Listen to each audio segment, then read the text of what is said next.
El quinto trabajo, los establos de Augías. Después de capturar al jabalí de Erimanto y humillar, una vez más, al rey Euristeo, Hércules ya no era visto únicamente como un héroe invencible, sino como un instrumento del destino. Aún así, Euristeo creía haber encontrado un desafío que finalmente quebraría al hijo de Zeus, no por la fuerza, sino por la humillación. Así nació el quinto trabajo. Hércules fue enviado a Elide, al reino del rey Augías, para realizar una tarea que ningún guerrero se atrevería a aceptar: limpiar en un solo día los establos reales, que no habían sido limpiados durante décadas. Allí se encontraban confinados miles de bueyes sagrados, cuyo cúmulo de suciedad había convertido el lugar en un escenario pestilente, prácticamente imposible incluso para los sirvientes más humildes. Para Euristeo, la orden era clara: no se trataba de gloria, sino de degradación. Obligar al mayor héroe de Grecia a ejecutar un trabajo considerado indigno representaba, para el rey, una victoria moral. Al llegar al reino de Augías, Hércules contempló la magnitud del desafío. Montañas de desechos se acumulaban por todas partes. El aire era irrespirable y la tarea parecía humanamente imposible. Aún así, el héroe no se negó. Antes de comenzar el trabajo, Hércules hizo un trato con el rey Augías. Si lograba completar la limpieza en un solo día, recibiría como recompensa la 10ª parte del ganado real. Convencido de que aquello jamás sería posible, Augías aceptó el acuerdo sin dudar. Pero Hércules no pensaba limpiar los establos con sus propias manos.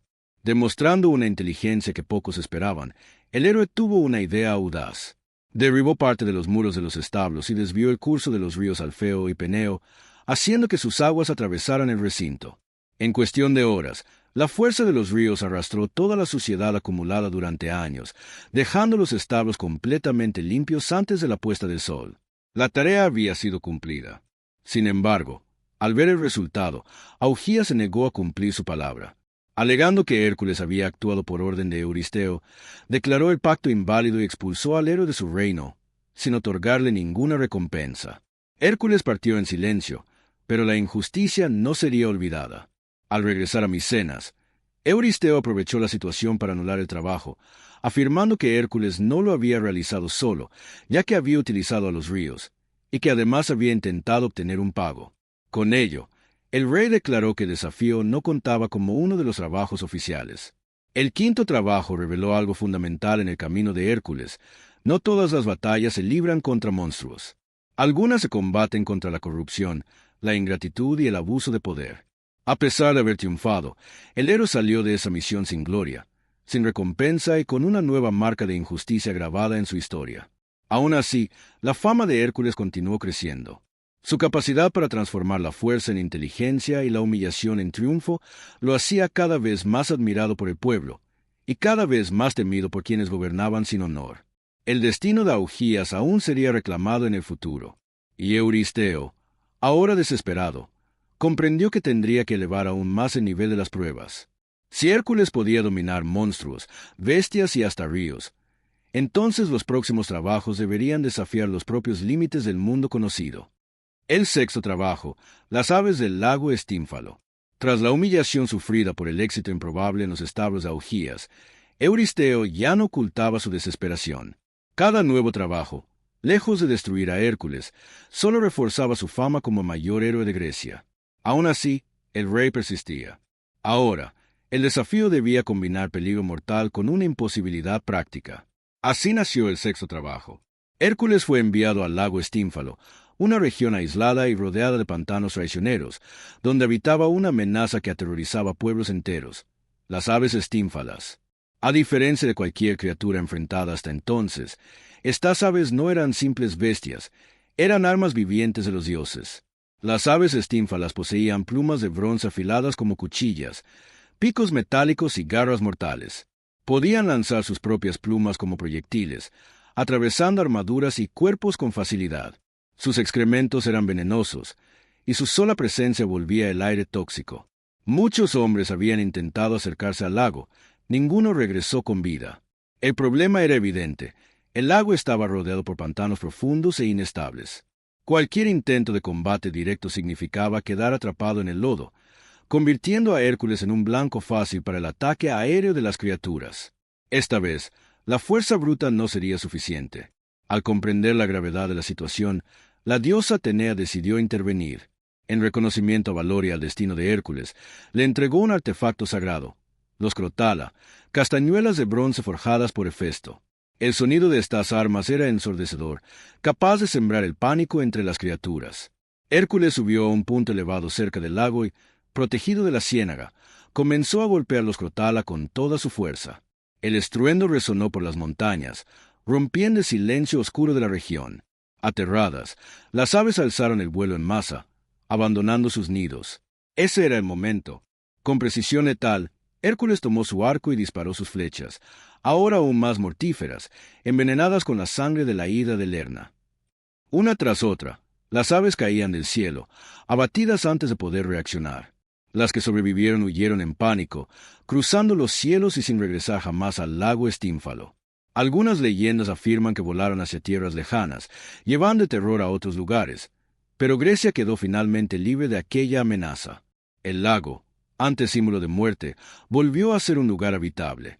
Hércules regresó a Micenas con otra victoria más, silenciosa, estratégica y precisa. El sexto trabajo demostró que el héroe no dependía únicamente de su fuerza divina, sino también del apoyo de los dioses y de su capacidad para dominar el entorno. Para Euristeo, solo quedaba el miedo. Comprendía que, con cada trabajo, Hércules dejaba de ser un simple siervo penitente y se convertía en un auténtico campeón del orden frente al caos. Y si incluso criaturas enviadas por los propios dioses podían ser derrotadas, entonces los próximos desafíos tendrían que llevar a Hércules más allá de las fronteras de Grecia, hacia lugares donde ni siquiera los dioses caminaban con facilidad. El séptimo trabajo, el toro de Creta. Después de derrotar a las aves del lago Estínfalo, Hércules ya no era solo un héroe local. Su fama había cruzado mares e islas, llegando a reinos lejanos. Euristeo comprendió que, si realmente quería alejar a Hércules de Micenas, y quizá librarse de él de una vez por todas, tendría que enviarlo más allá del continente griego. Así nació el séptimo trabajo. Hércules recibió la orden de capturar con vida al terrible toro de Creta, una criatura colosal que devastaba cultivos, destruía aldeas enteras y sembraba el pánico en la isla. No se trataba de un toro común.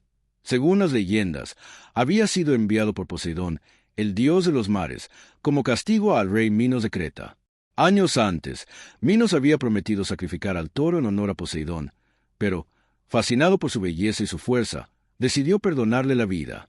Enfurecido por la desobediencia, el dios hizo que el animal enloqueciera, transformándolo en una fuerza de destrucción incontrolable. Además, el toro estaba ligado a uno de los mitos más oscuros de la isla. De él nacería el Minotauro, la criatura que más tarde sería encerrada en el laberinto de Dédalo. Al llegar a Creta, Hércules fue recibido por el propio rey Minos. A diferencia de Euristeo, Minos no intentó humillar al héroe.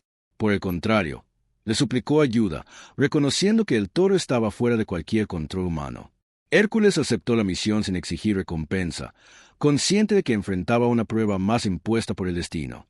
El encuentro con el toro fue devastador. La criatura embestía con una furia desatada. Sus pezuñas resquebrajaban la tierra y su aliento parecía un vendaval. Hércules no desenvainó armas. En su lugar, enfrentó al toro con las manos desnudas, esquivando sus ataques, aferrándose a sus cuernos y utilizando su fuerza sobrehumana para dominar a la bestia. La lucha fue larga y agotadora. Finalmente, Hércules logró someter al animal, quebrando su resistencia sin matarlo. Atado y exhausto, el toro de Creta fue conducido hasta la nave que llevaría al héroe de regreso al continente. Al volver a Micenas, Hércules presentó el toro ante Euristeo. La visión de la criatura salvaje volvió a provocar pánico en el rey, quien ordenó que el animal fuera liberado de inmediato. El toro entonces vagaría por otras regiones de Grecia hasta ser finalmente abatido, años después, por Teseo. El séptimo trabajo había sido completado. Este desafío reforzó la imagen de Hércules como un héroe que restauraba el orden allí donde los dioses habían desatado el caos. No solo enfrentaba monstruos, sino que corregía desequilibrios causados por promesas rotas y por la arrogancia humana. Y para Euristeo, resultaba cada vez más evidente. Enviar a Hércules lejos no lo debilitaba, solo engrandecía su leyenda. Los siguientes trabajos, por lo tanto, no serían simples pruebas físicas. Serían misiones destinadas a poner a prueba la moral, el autocontrol y la resistencia del héroe frente a la propia barbarie humana. El octavo trabajo, las yeguas antropófagas de Diomedes. Tras someter al toro de Creta, Hércules ya había demostrado que ninguna criatura enviada por los dioses era capaz de detenerlo. Aún así, el rey Euristeo persistía en su intento desesperado de eliminar al hijo de Zeus.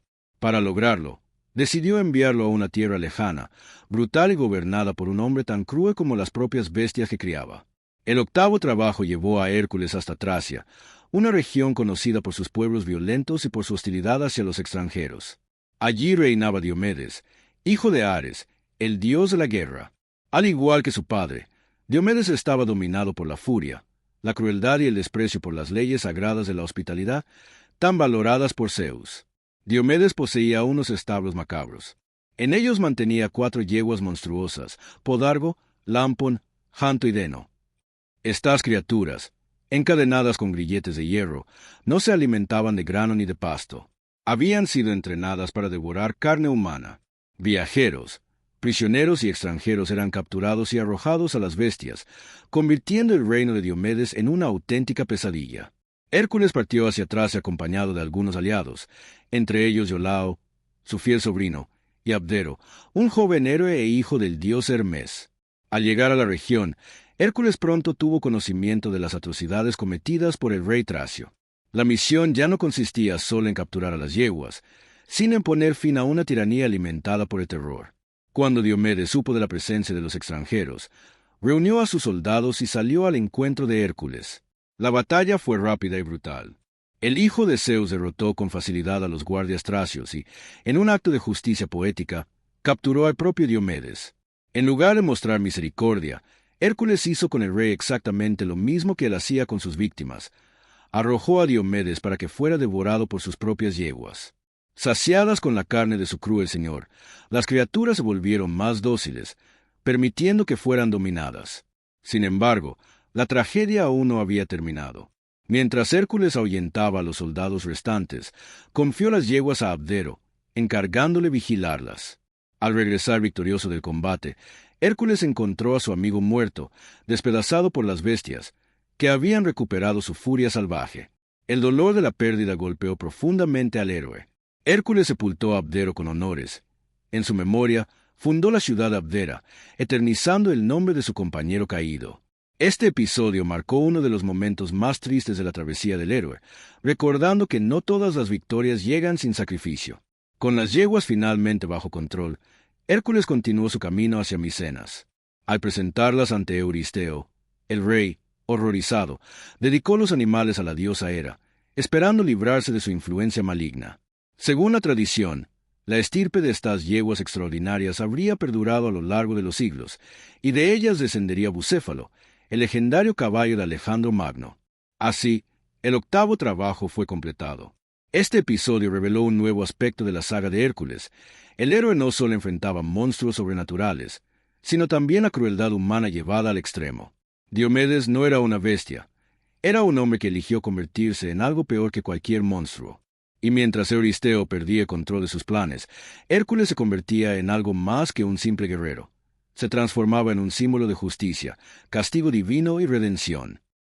El noveno trabajo, el cinturón de Hipólita. Tras regresar de Tracia llevando consigo las temidas yeguas antropófagas, Hércules ya había demostrado que ningún tirano, criatura o reino lejano estaba fuera del alcance de su fuerza. Aún así, el rey Euristeo no desistía de humillar al hijo de Zeus.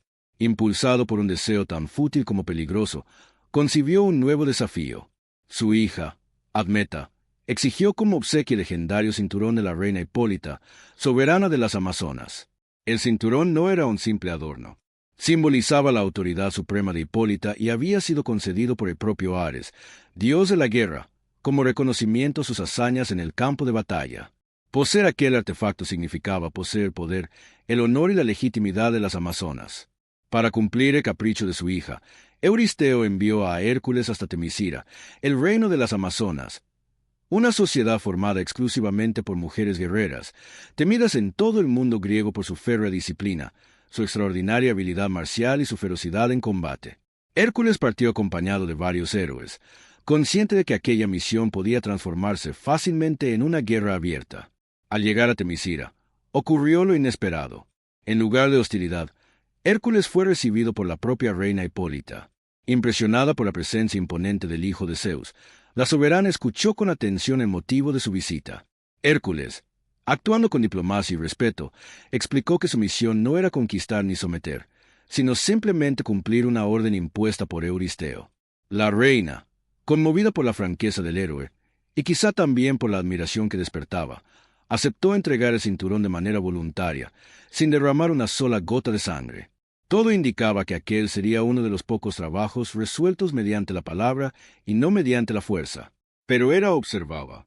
La diosa, enemiga eterna de Hércules, no permitiría que el bastardo de Zeus triunfara con tanta facilidad. Disfrazada entre las amazonas, Hera comenzó a sembrar el rumor de que Hércules planeaba secuestrar a Hipólita y destruir su reino. El miedo y la desconfianza se propagaron rápidamente. Las amazonas tomaron las armas, rodearon a Hércules y a sus compañeros, y una batalla sangrienta estalló de forma inevitable. Aún sorprendido por el ataque, Hércules luchó con valentía. El campo de Temisira se transformó en un escenario de guerra, con lanzas, espadas y escudos chocando bajo el sol ardiente. En medio del caos de combate, Hipólita murió. Convencido de que la reina había sido traicionada por su propio pueblo, o temiendo que estuviera siendo llevada por la fuerza, Hércules tomó el cinturón como prueba del cumplimiento de su misión y ordenó la retirada. El noveno trabajo estaba concluido, pero a un alto precio, la pérdida de muchas vidas y la caída de una poderosa reina. Este episodio reveló una dura verdad en la travesía de Hércules. No todas las tragedias nacen de la fuerza bruta. En muchas ocasiones, las mentiras, las intrigas y la manipulación de los dioses resultan más devastadoras que cualquier espada. Con el cinturón en su poder, Hércules abandonó Temisira y emprendió el camino de regreso a Micenas. Durante el trayecto, el héroe aún viviría episodios decisivos que enlazarían su historia con otras grandes leyendas del mundo antiguo. Mientras tanto, Euristeo, al recibir el cinturón, comprendió, demasiado tarde, que sus planes seguían fracasando. Cada nueva misión no debilitaba a Hércules, solo hacía que su leyenda creciera aún más. Y el destino del héroe todavía le reservaba desafíos más lejanos, más peligrosos y más extraordinarios.